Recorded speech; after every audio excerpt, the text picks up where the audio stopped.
welcome to the BENSBOSS podcast. If you're new here, my name is Sammy, and it has been a minute. It has been quite some time. Today's the first day of June. I have not recorded a podcast since April, I think. And here's the thing. I actually really love doing this. Hi. I really love recording podcasts. It's everything else I don't love, like getting ready to do it and setting up and thinking about a topic and then editing. Like, listen, if I had a whole glam squad and like a co-writer to help me like create all these different episodes and a whole like production team, a director, an editing crew, like I would have one of these. I would have a new podcast posted like every week. Yeah. But I don't. In this episode, I want to start with a reminder, and then I want to give some unsolicited advice, and then we're going to have story time about marketing your business or whatever you want to market. So, my reminder for you is something that I even have to remind myself, and that is what is it? I wrote it down, but I just don't remember how I worded it. Oh, we all start somewhere. So we need to stop comparing ourselves to other people, or we need to stop comparing our businesses to other people's businesses, our brands to other brands, and just focus on our own growth. Because I guarantee as soon as you start, and I still do this, everyone else's like niche and aesthetic and branding and packaging, everybody else's like is going to look shinier to you and newer to you and like, oh, I should have done that, or oh, that looks better. Why didn't I do that? Because you didn't, because you're you and they're them. So stop obsessing over what everyone else is doing. Stop worrying about it and just focus on your own path. Because then if you focus on that, you're going to keep changing your mind and doing different things and going back and forth. And then your whole brand is just going to seem maybe kind of lost. If you enjoy someone else's branding, then cool, support their business. That was it. Quick reminder. On to the unsolicited advice that none of you asked for, but I'm going to give it anyways. So recently I've become a member of a social club in New York, and one thing I have to say is after the whole pandemic and everything, like I enjoy being social, like when I'm in that mood. You need that social in your life. You need it. And it's if you have something like that in your city, I recommend it because you get to see your city in different ways and do different cool events and like make super cool memories and meet cool people and grow your network, which is what we all love to do.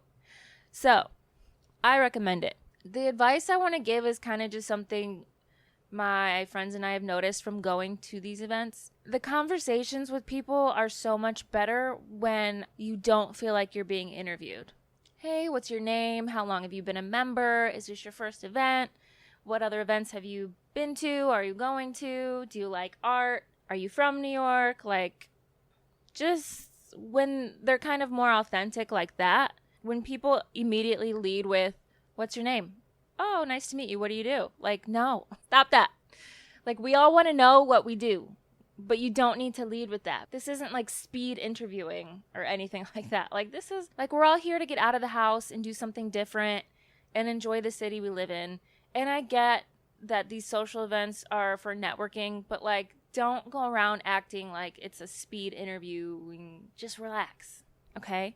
And the other thing I really don't like when they say, hey, it's nice to see you, or good to see you, or something like that, but you've never met before. I feel like people use that as a tactic because they don't remember and they haven't paid attention to who they've met in the past. So they just say that in case, oh, maybe I know this person and I don't want to be rude. Like, I get it, but don't. No. What are we doing? Oh, okay. Oh, do you want to say something? Oh, yeah, I agree. He doesn't like it either. Anyways, I don't know if that's petty of me. I don't know if that's petty of me. I don't know if that's petty of me or not. Just stop pretending like you know people to save your ass, okay? It's not cute. Story time. It's story time. I want to talk to you guys about marketing. Because here's the thing. I've done the whole DIY thing. And then, as you know, I had a whole marketing agency that I hired. And I'm with a different one now, which I love. Love what they do. I'm learning a lot. Very happy with that decision. But I want to talk to you guys about, I feel like there's things that people need to know, especially people who are new. What are we doing? People aren't going to be able to focus. So I just wanted to give you a few red flags from the last team I was with so that you'll know, and maybe this will help someone else not lose a bunch of money. Since this was like a do-it-all-for-you marketing agency, they also created my website and hosted it. Your website needs to be fully optimized before you start shoveling all this money into ads.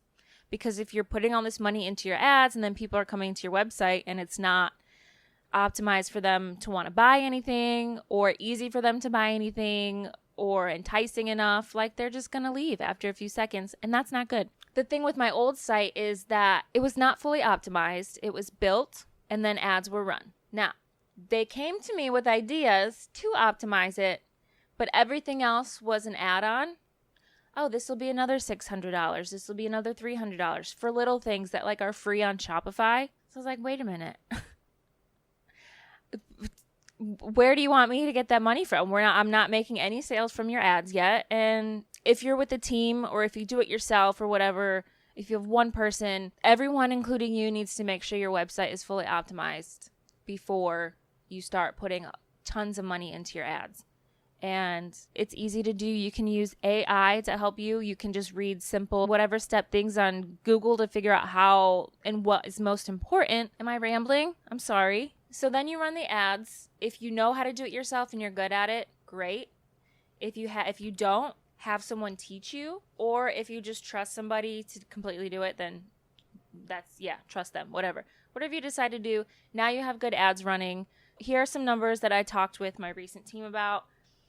On average, you should have a goal of about 1% click-through rate, 2 to 5% conversion rate, and less than 68% abandoned cart rate.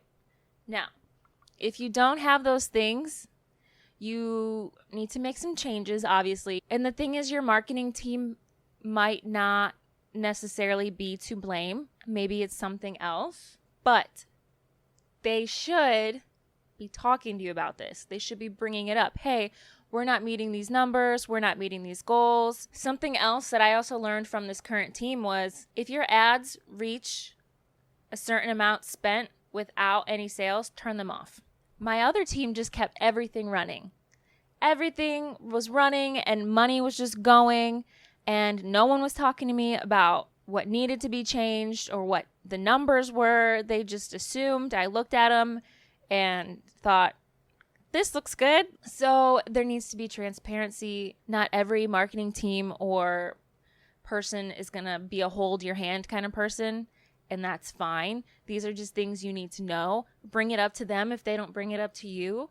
The last red flag is if you have spoken with your marketing team about the direction things are going, they try to make changes and some things work, some things don't, whatever. If in the end you decide to go a different direction, a different route, and you tell them about that, if their response is to say, no problem, you gave us enough notice, but what if we did this and then give you a bunch of add-ons, so things you would still pay for? Like, if they don't care how they can better help you, it's just how they can keep you on paying money to them.